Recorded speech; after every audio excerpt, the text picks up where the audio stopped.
জানি না কোন দূর দ্বীপে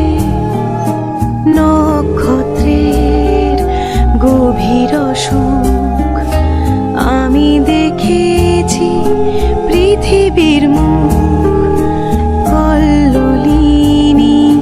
তিলোত্তমায় কোনো এক নাবিক ভেসে চলে তিলোত্তমার খোঁজে সাক্ষী ধ্রুব তারা